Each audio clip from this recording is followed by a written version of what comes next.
यहाँ पर 15 सितंबर 2025 के बाद ये हमारे फॉर्म भरना चालू हो रहे हैं सभी शहरों में। सबसे पहले कि हम बात करें जो हमारे जबलपुर में है, जबलपुर में भी भरेंगे, दमोह में भी भरेंगे, और भी मुख्य जगह हैं जहाँ पर हम नरसिंहपुर कह सकते हैं, नरसिंहपुर में भी ये फॉर्म भरेंगे, और भी मतलब और भी क्षेत्र हैं जहाँ पर यह मुख्यमंत्री लाडली बहना योजना के फॉर्म भरने वाले हैं।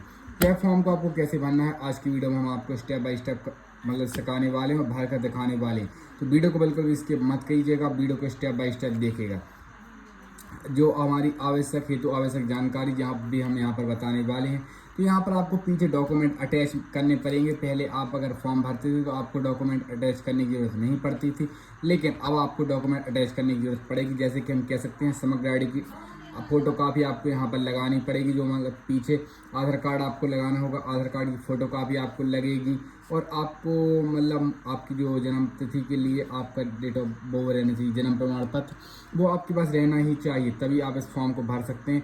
पुराना भी चल सकता है आपके घर में, अगर पुराना भी आपका जन्म प्रमाण पत्र है और आपका जो वार्ड क्रमांक रहता है, जाति प्रमाण पत्र, आय प्रमाण पत्र, यह भी अब मतलब आपको मुख्य डॉक्यूमेंट लगने वाले हैं। इसीलिए सबसे अनुरोध है कि आप जल्द से जल्द अपने डॉक्यूमेंट बनवा लें, तभी आपके फॉर्म भरा जाएगा।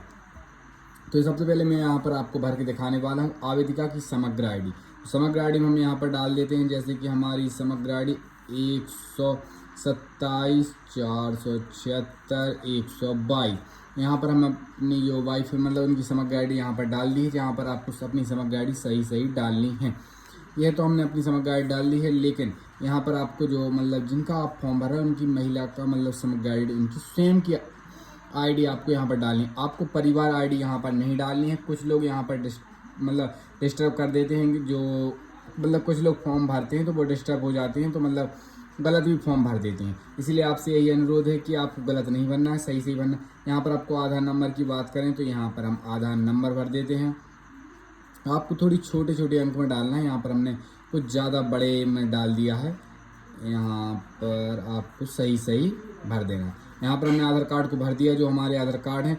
यहाँ पर हम अपने मतलब ओरिजिनल ही डॉक्यूमेंट यहाँ पर डाल रहे हैं। आपको कोई भी मतलब ऐसा तो कोई मतलब कुछ करता नहीं है डॉक्यूमेंट के साथ में, इसीलिए आपको यहाँ पर आधार नंबर 12 अंक में जो डिजिट रहते हैं वह आपको यहाँ पर सही डाल देने हैं।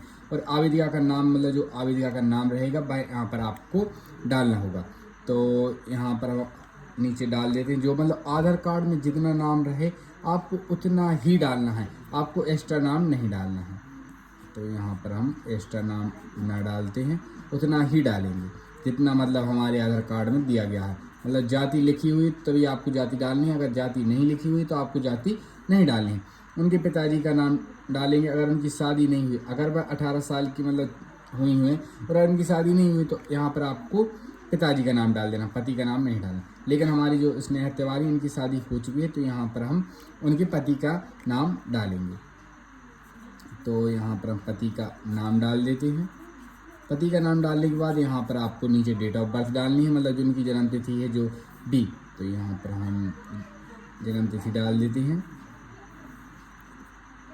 तो जैसे कि यहाँ पर आप देख सकते हैं, यहाँ पर हमने अपनी जन्म तिथि डाल दी हुई है, मतलब स्नेहा तिवारी की जो हमने यहाँ पर जन्म तिथि वह यहाँ पर डाल दी। और यहाँ पर आप पते की बात करेंगे तो यहाँ पर हम उनका पता डाल देंगे। पते की बात करें तो हम मतलब जो मतलब उनके आधार कार्ड में दिया गया हो वही आपको यहाँ पर डालना है। तो यहाँ पर हम जवेरा कर देंगे, पता में जवेरा मतलब दमोह की रहने वाले हैं, जवेरा दमोह, यहाँ पर आपको ऐसे लिख दें। और शहर की बात करें तो भी हमारा जवेरा ही लगता, मतलब मेन जवेरा ही लगता है। और ज़िला की बात करें तो दमोह लगता है। और पिन कोड की बात करें तो यहाँ पर हम वही पिन कोड डालेंगे, मतलब जो यहाँ पर चलता है। पिन कोड हमने यहाँ पर सही डाल दिया है। इतना सब डालने के बाद आपने इतना तो भर दिया। नीचे आपको ध्यान रखना आवेदिका का मोबाइल नंबर आपको सही भरना है। अगर आपका मोबाइल नंबर गलत जाता है तो आपका फॉर्म भी कैंसिल हो सकता है। तो यहाँ पर हम अपना नंबर सही डाल देते हैं। ये हमने अपना मोबाइल नंबर डाल दिया, और मतलब आपको चालू वाला ही मोबाइल नंबर डालना, आपको बंद नहीं डालना है, क्योंकि आपको हो सकता है इसमें OTP आए या मैसेज आए तो इसमें आपका फॉर्म कैंसिल होने की संभावना रहती है। और यहाँ पर आपको अपनी कैटेगरी मतलब आप कौन सी कैटेगरी से आते हैं, तो यहाँ पर हमने कैटेगरी डाल दिया। मतलब हमें ऐसा लगता है कि हमने गलत तो नहीं डाल दिया है। हाँ मतलब हो सकता है कुछ मतलब डिस्टेंस हो गया हो। क्या शासन से विधवा निःशक्त इत्यादि पेंशन प्राप्त कर रहे हैं, क्या उनको 650 मिल रहे हैं या नहीं मिल रहे। लेकिन उनको 650 नहीं मिल रहे हैं तो यहाँ पर हम नहीं पर क्लिक करेंगे। इतना सब करने के बाद यहाँ पर आपको विवाह की स्थिति में आपको, अगर उनकी विवाहित हैं तो हम विवाहित पर क्लिक कर देंगे। अभी उनकी मतलब शादी हो चुकी है तो यहाँ पर हम विवाहित कर देते हैं। इतना सब करने के बाद यहाँ पर आपको नीचे जाना है। नीचे में आपको जितने भी बॉक्स यहाँ पर दिख रहे हैं सब में आपको यहाँ पर टिक कर देना है। ये सब करने के बाद यहाँ पर आपको सबसे पहले नीचे आ जाना, जहाँ पर हमारी लिखी हुई है मुख्यमंत्री लाडली बहना योजना 2025, जहाँ पर भी मोहन यादव की फोटो लगी हुई है।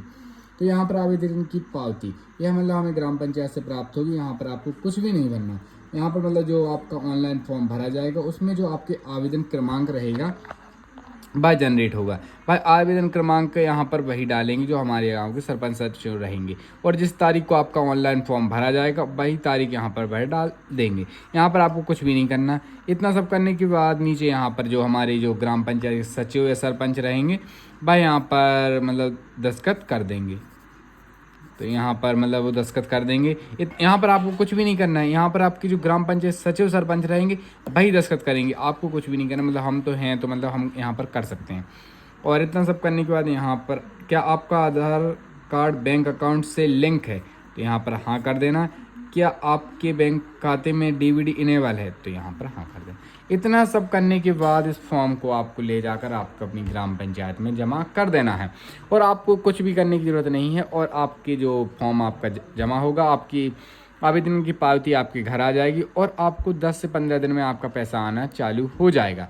तो यह छोटी सी इन्फॉर्मेशन आपको कैसी लगी कमेंट में जरूर बताइएगा, और वीडियो अच्छा लगा तो वीडियो को लाइक जरूर कर दिए और चैनल सब्सक्राइब। धन्यवाद।